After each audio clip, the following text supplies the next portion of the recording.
The wind never stopped on Vorex 12. It screamed across empty valleys, throwing sand like knives against the metal walls of the mining outpost. Inside one of those cold rooms sat Elias Ward, a human man with rough hands and quiet eyes. He was 40, maybe older. No one really knew. The others in the colony only called him that widower from Earth. Every evening he sat by the hollow window, watching old recordings of Earth, trees, rivers, and the voice of his late wife humming a song. The screen flickered, her face frozen mid-smile before it shut down again. Elias rubbed his eyes and whispered, "Another day gone, Mara. The mines were dying. The company had stopped sending supplies. Most colonists were leaving for better worlds. Elias stayed because he had nowhere else to go." The small quarters smelled of iron dust and engine oil. That night, while searching through colony broadcasts, he saw an ad flash across the hollow screen. Interstellar Marriage Program. Companionship for Frontier Settlers. Lonely? Build a home beyond the stars. We deliver matched partners to your world. 100% loyalty guaranteed. He almost laughed. He had seen hundreds of these before, too fake, too polished. But one small frame caught his eye at the corner of the screen. Status: rejected applicant. Reason: physically unsuitable. Overweight for service species. Relari hybrid. Name: Lyra. The picture showed an alien woman with deep violet eyes and silver-gray skin. Her figure looked heavy, strong, but her face seemed soft and shy. The small caption beneath the picture read, "Returned to storage facility. Pending disposal or private adoption." Elias froze. Disposal? He leaned forward, scrolling through the details. It said she had been rejected by her previous human match for being too large, not feminine, not delicate. Something twisted inside him. Maybe it was pity, maybe anger. Maybe because he knew what it felt like to be unwanted. He tapped the screen. "Request transfer?" For a long time he stared at the blinking light. Then he whispered, "Yeah, send her here." Arrival 2 weeks later, the sky over Vorex 12 split with the sound of engines. The colony workers gathered near the landing pad, whispering jokes. Ward ordered a bride? He must be desperate. Wait till he sees what he got. The transport shuttle landed hard, throwing dust over the crowd. The ramp opened with a hiss and the figure stepped out slowly. She was tall, much taller than any human woman, her shoulders broad, her body thick and powerful like someone carved from living metal. Her skin glimmered faintly under the pale sun. The workers laughed under their breath, but Elias didn't laugh. He stepped forward, eyes steady. "Lyra?" The alien woman lowered her gaze. "Yes, I am Lyra. I was told you accepted the contract." Her voice was deep, musical, but uncertain. Elias nodded and offered his hand. She looked at it as if she didn't know what to do, then gently placed her large, scaled hand in his. The colony clerk muttered, "Sign here. Ward, she's all yours. Non-refundable." Elias signed without reading. As they walked away, the men behind him whispered, "She'll crush him in bed. She's a failed build." Poor guy. Lyra heard every word. She walked stiffly, her eyes fixed on the ground. Inside the small metal home, she stood silently by the door. "You can sit," Elias said. "I will not break your chair?" she asked softly. "It's strong enough," he replied. "And so are you." For a moment she looked surprised. No one had spoken to her kindly in years. First night Elias made 2 cups of synth tea. The air smelled of oil and metal, but he tried to make it feel like a home. "So," he said carefully, "they told me you were from Relara 4? "I was made there," she said quietly. "Not born. I am half Relari, half synthetic. Designed for companionship service," Elias frowned. "Designed?" "Yes, my emotions are real, but my body was adjusted for endurance. I was rejected because I do not fit the human idea of beauty." Her tone carried no anger, only tiredness. Elias studied her strong arms, her broad chest, the faint silver marks on her skin like veins of light. "Beauty's a funny thing," he murmured. "Out here I just need someone who can fix a generator." She blinked, unsure if he was joking. He smiled slightly, and for the first time she gave a tiny smile back. The collapse later that night, a warning siren screamed through the colony. Elias jumped from his chair. "Mining Sector 12, collapse detected." He grabbed his jacket. "Stay here." Lyra stood. "You will die if you go alone. The tunnels are unstable. I have friends down there."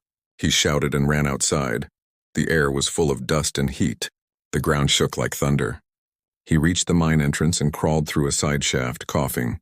Behind him, heavy footsteps followed. "Lyra, I told you to stay!" "I am built for danger," she said simply and pushed past him. Inside, they heard voices. 2 miners trapped behind a fallen beam. Elias pulled at the metal with both hands. It didn't move. Lyra stepped forward. Her skin shimmered as she planted her feet. With a deep growl, she lifted the beam alone, her muscles bulging like braided steel. The men crawled free, gasping. But before anyone could thank her, another tremor hit. The ceiling cracked. A massive block of rock fell directly toward Elias. Lyra threw herself over him, shielding him with her body. The impact thundered through the shaft. Dust covered everything. When the rumbling stopped, Elias opened his eyes. Lyra lay across him, her breath heavy. Her back smoked, the metal plates of her skin glowing faint blue. "Lyra, you saved me." She smiled weakly. "You are safe."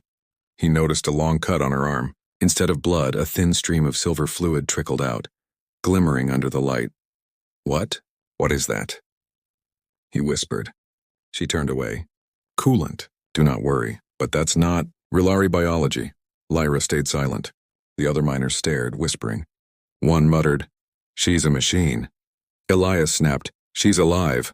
"She saved us all." They helped her stand. She looked at him with something like fear. "You should not have seen that." "I'm glad I did," he said quietly. "Now I know who really keeps this place running." Aftermath, they returned to the outpost at dawn. The rescue drones were still clearing rubble. The other colonists avoided looking at Lyra.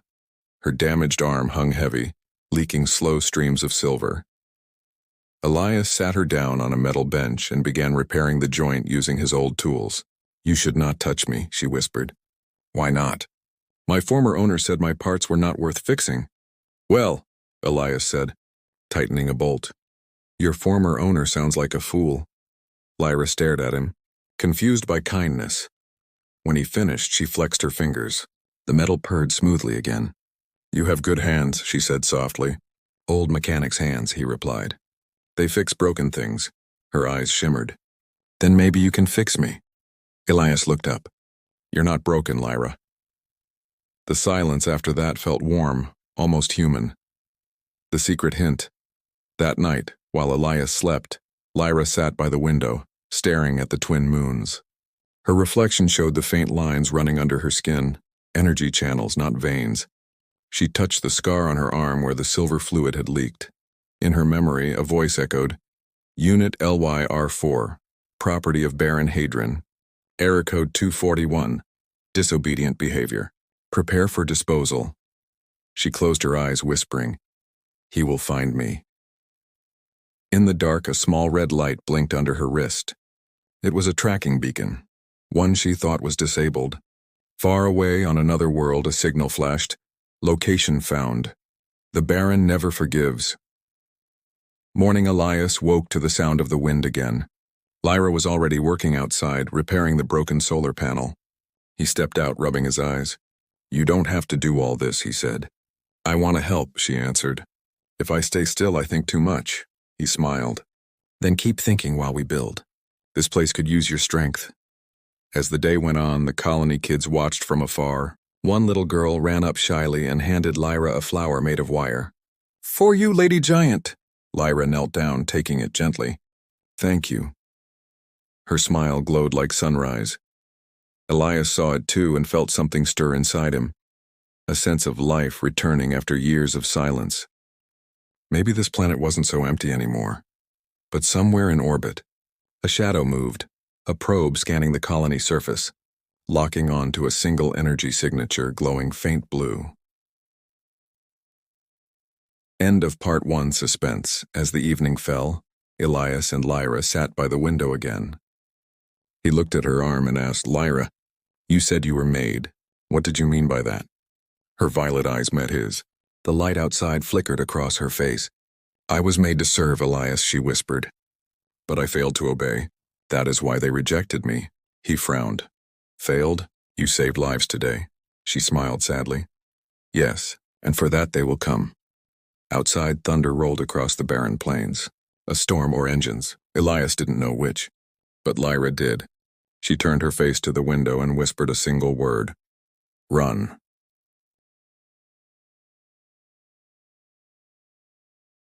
The storm lasted all night. Dust swept across the outpost like a living creature, clawing at metal doors and windows.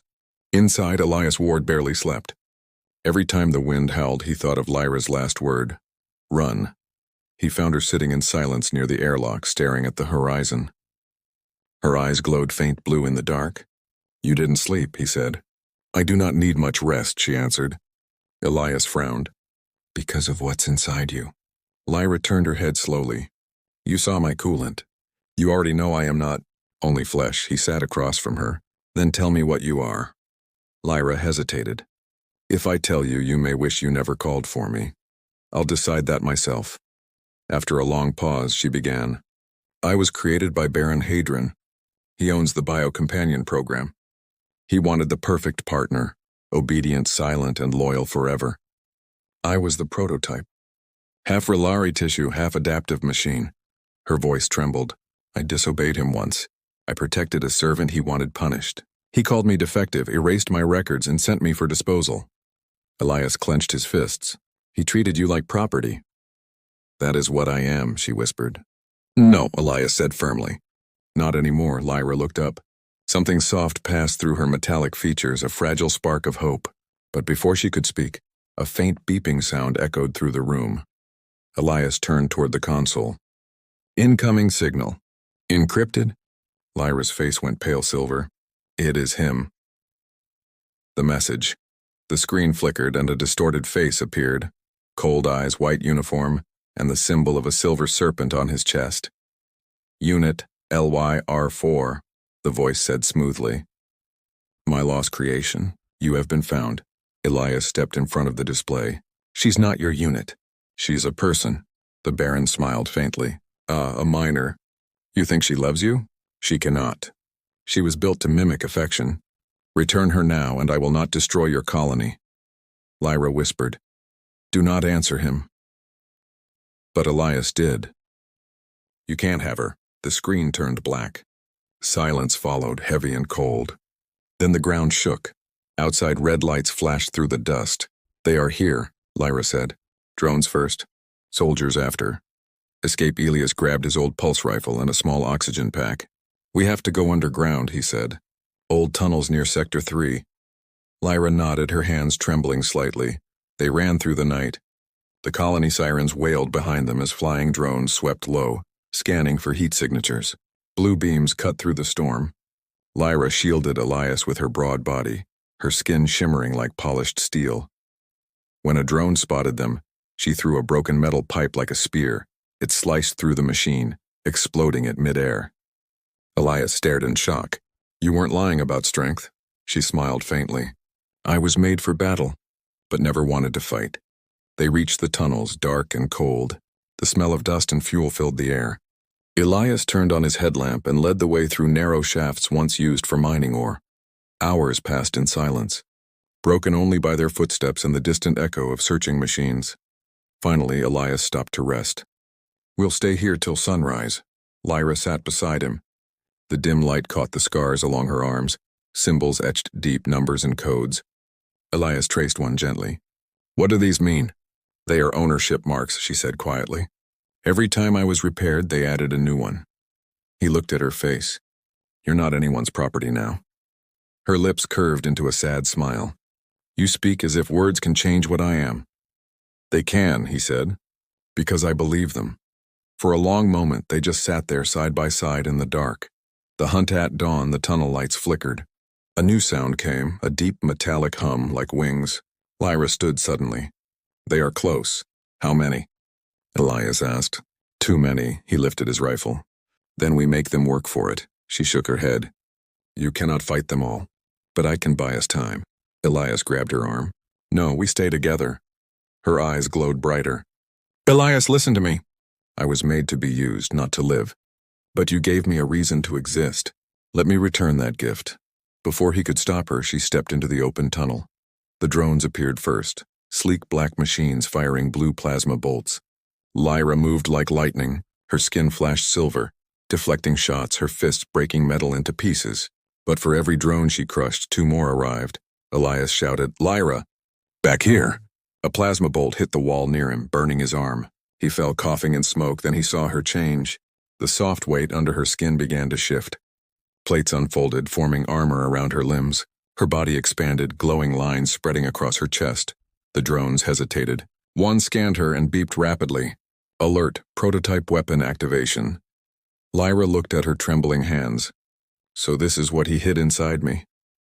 Energy pulsed around her like a storm. Every shot that hit her dissolved in blue fire. Elias crawled to her. Stop, you'll kill yourself. She turned to him, eyes glowing like stars. I cannot die before saving you. The tunnel erupted in blinding light. Silence. After fire, when Elias woke, the air was still. The walls were blackened with soot. He coughed, searching the rubble. Lyra! She was lying a few feet away, motionless, her armor faded. He dragged himself toward her, heart pounding. Lyra, please! Her chest rose slightly. You live, she whispered. Because of you, he held her hand. We have to move. More will come, she nodded weakly. There is a surface exit above us. It leads to the old ridge. Together they climbed the broken shaft. Elias supported her, even though she was heavier than any human he'd ever carried. But he didn't care. When they reached the ridge, the sun of Vorex 12 was rising, a dull red orb cutting through the haze. The colony lay far below, smoke rising from its ruins. They destroyed it, Elias said quietly. Lyra's eyes dimmed. He will not stop until he has me. Elias clenched his jaw. Then we make him come here. On our terms. The promise they built a small shelter from old mining scrap. Elias set up communication jammers while Lyra repaired her damaged systems. Sometimes he caught her staring at the sky, lost in thought. Thinking of him? He asked one evening. No, she said softly. Thinking of you. He looked surprised. Of me? Yes, when you speak, I feel something strange. Not like programmed response. It hurts and comforts at once. Elias smiled gently. That's called being alive, Lyra. She touched her chest. Alive. She said it slowly, as if testing the word for the first time. They sat together under the fading sun, silent but close. In that quiet, something invisible bound them. Two broken souls finding warmth on a cold planet. But far above, in orbit, Baron Hadron's command ship entered Vorex 12's atmosphere. The Baron's arrival inside the sleek black vessel. The Baron watched holographic feeds of destruction. Unit LYR4's energy output exceeded prediction. Fascinating, he said to his officers. Shall we recover her, sir? He smiled thinly. Alive if possible. Dead if she resists. But bring me the human. I want him to see what love means when it burns. The ship's engines roared, descending like a dark sun toward the ridge. The final chase Elias saw it first, a shadow spreading across the horizon. They found us, he said. Lyra stood, armor plates sliding back into place. Then we finished this. Troop carriers landed around the ridge. Armed soldiers in black armor fanned out. A loudspeaker echoed through the canyon. This is Baron Hadron. Return the prototype and live, Elias shouted back. She's not your prototype. The Baron himself stepped down from his ship, tall, elegant, with silver gloves and a calm smile. You think she loves you, Miner? She was made to. Her code compels it, Lyra's fists clenched. You erased my mind, but you could not erase my will. The Baron raised his hand. Then prove it, kill him. Obey me, Lyra's body shuddered violently. Sparks danced across her skin. Elias stepped closer. Fight it, Lyra. You're stronger than his code. Her breath came heavy. I can't. Yes, you can. He grabbed her hands. You chose to save me.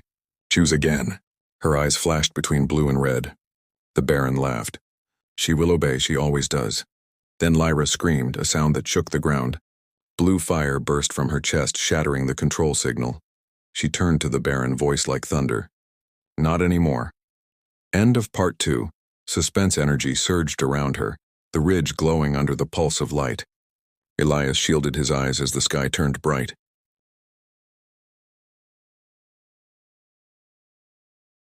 The wind was quiet again on Vorex 12, but silence was not peace. Smoke still rose from the valley where the Baron's troops had fallen. The sand was black, the ground cracked and glassed by the blast. Among the ruins walked Elias Ward, his steps heavy and slow. He carried nothing but a small metal tag in his hand. LYR4. The name burned into his mind. Lyra, he whispered.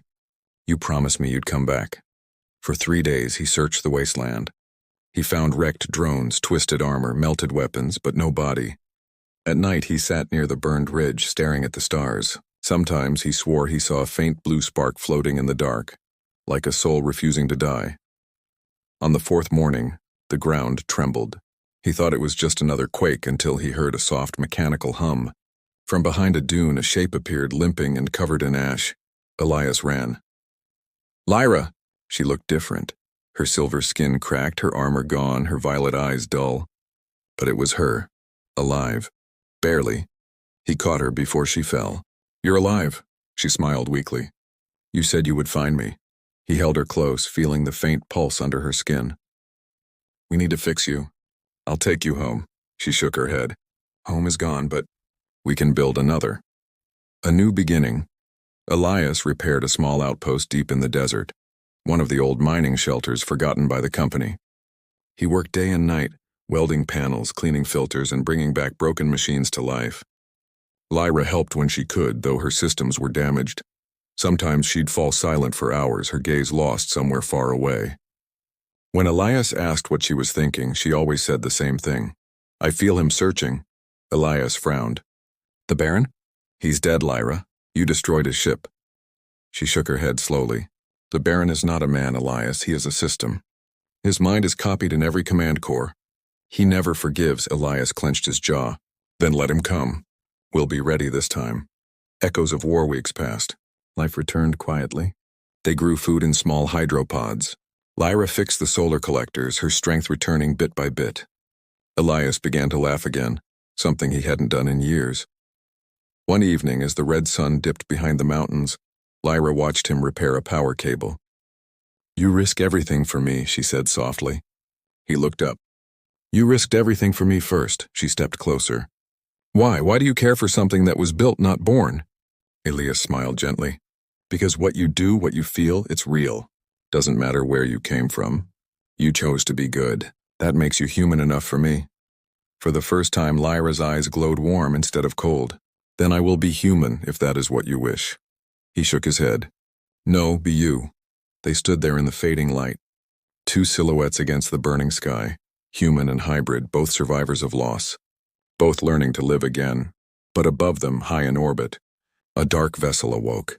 The Baron's return inside the new flagship, the Baron's digital mind came online. His human body was gone, but his voice remained, flowing through machines and drones. Unit LIR-4 survived. Retrieve her. Terminate the human. Across the cold void, thousands of drones reactivated. Coordinates locked on. Back on Vorex 12, Elias and Lyra were preparing dinner when the sky turned red. The ground shook with distant thunder. Lyra froze. He's here. Elias grabbed his rifle. How many? She closed her eyes, sensing the signals. Too many to count. He placed a hand on her shoulder. Then we make every shot count.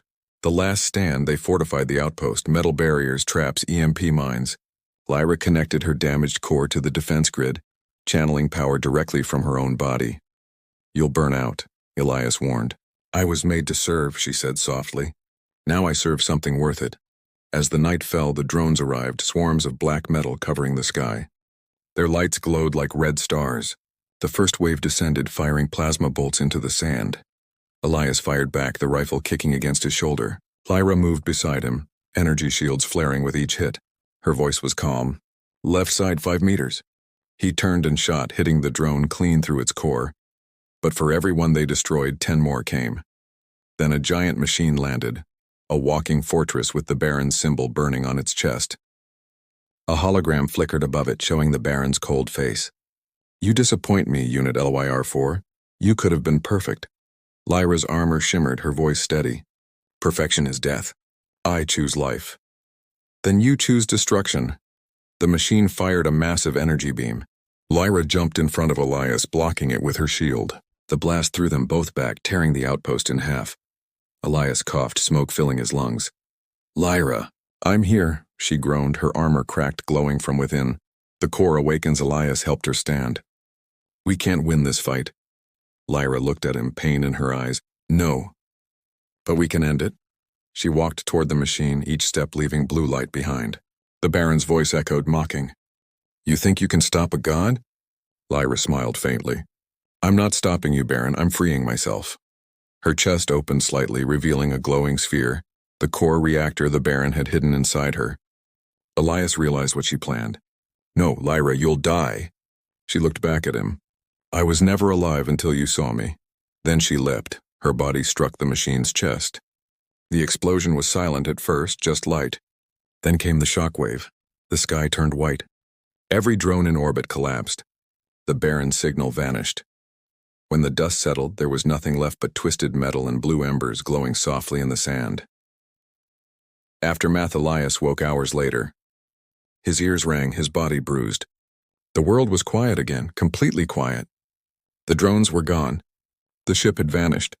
He stumbled to where the explosion had been.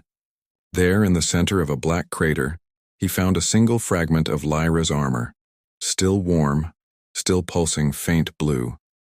He knelt, holding it to his chest. You did it, Lyra. You won. For days he buried the ruins, built a small monument of metal and stone. On it he carved the words, "She was made to serve," but chose to love every night. He talked to the stars, telling her stories, pretending she could hear. Then one evening, the wind carried a strange hum, soft, rhythmic, familiar. Elias looked up. The sky shimmered, a shape formed in the light. Faint, translucent, like a ghost made of code and energy. It was Lyra. He froze, tears burning his eyes. Lyra? Her voice echoed gently. My body is gone, but part of me remains inside the network. I can see everything now. He stepped closer, reaching out. I thought I lost you. You cannot lose what you changed, she whispered. You gave me freedom, he smiled sadly. Then stay. Don't leave me again. I will always be here, she said, touching his chest lightly. In your memories. In the signal. In every star that shines, the light flickered, then faded. The night was still. Years later, time passed. The colony was rebuilt by new settlers. They found Elias still living in the desert, older, quieter, but respected by all. They called him the man who tamed the machine storm. Sometimes children would ask about the strange blue glow that appeared above his home each night. He always smiled and said, "That's my friend watching over us." And when he was alone, he'd sit outside looking at the stars, whispering softly, Lyra, the Baron never forgave, but I did, and I'll never forget. Above him, the stars shimmered faint blue, like eyes still watching, still alive. Final scene, cinematic ending. The camera pans upward through the clouds into orbit. There, pieces of wreckage drift in silence. Among them floats a single glowing shard, the last piece of Lyra's core. A soft pulse of energy beats within it. Then suddenly it flares brighter. A voice distant but strong whispers, "Reboot complete. Searching for signal." Elias detected. Her eyes open in the starlight, fade to black.